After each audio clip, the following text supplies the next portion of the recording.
Hey, what's up, everybody? You're listening to All Mic'd Up with James on ESPN Radio. I'm Michael Mark Antonini. And I'm James. Today we'll be talking about the greatest time of year. It's time for fantasy football. Yeah, let's go. Girls. So, the most debated topic in fantasy football's got to be who's the first pick this year. All right, I mean, James, you know what? A lot of times people are taking all these running backs in the first round, first pick, pretty much every year. But, you know, you got to go with Aaron Rodgers, the Green Bay Packers quarterback.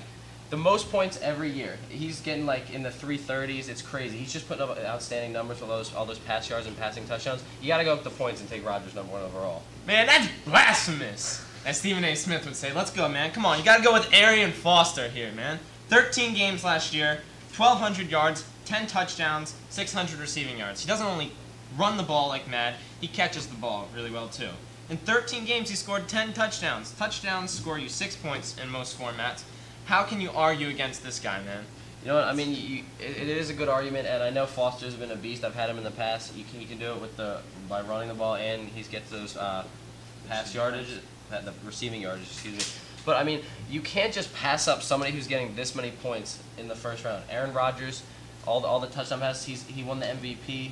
I mean, he's the pass touchdowns, the passing yards. He can run and maybe get you 4 or 5 points a game with those rushing yards. But you can't just you got to take the points in fantasy football when you have them early, and you got to go with Rodgers. That's what I say. I mean, the way I look at the quarterback class this year is it's extremely deep. With quarterbacks like Matt Ryan and Matt Schaub ranked at 14 and 15, those guys are both potential top 10 quarterbacks. They can put up consistent points, and they're good enough. But the running back class is deep. When you get around Matt Schaub and Matt Ryan, the running back class is around like D'Angelo Williams, and that guy's let's face it, he's not in his prime anymore. So you got to go with like a running back in the first couple rounds because they sell out really quickly. You know, I get what you're saying, but you know, running backs you can mix and match sometimes. There's injuries all the time. Quarterbacks, you got to get a steady quarterback on your team that can do good things for you. We're gonna open up to the phones now. Talk about a little fantasy football. We got Travis from Nebraska. Travis, you there?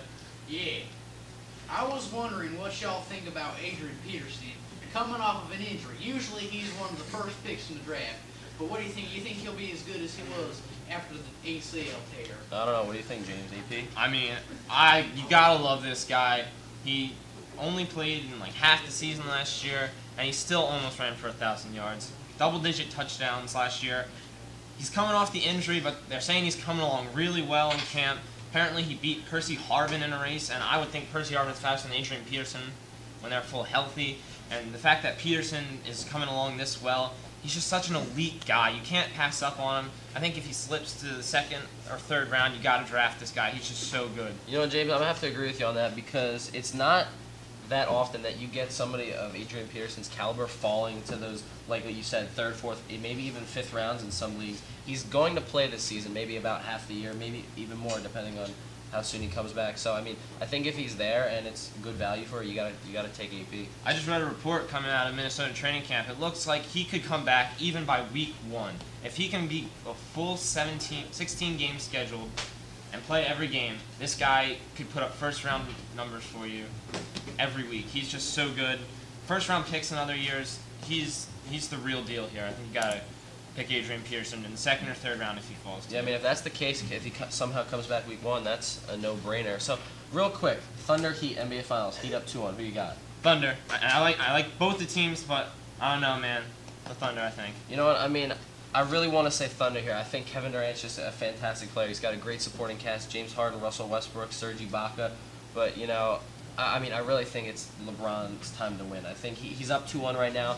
He's not blowing the fourth quarter leads like he did last year. He hasn't been like as clutch as, you know, maybe Kobe or guys like Jordan in the past NBA Finals, but he's done a great job. He's getting the win, so that's all that matters. So I think the Heat are going to come out on top. All right, guys, so that was our fantasy update and a quick touch on the NBA. On the flip side of the break, we'll be talking about the NBA some more. For my partner Mike, I'm James. See you later, guys.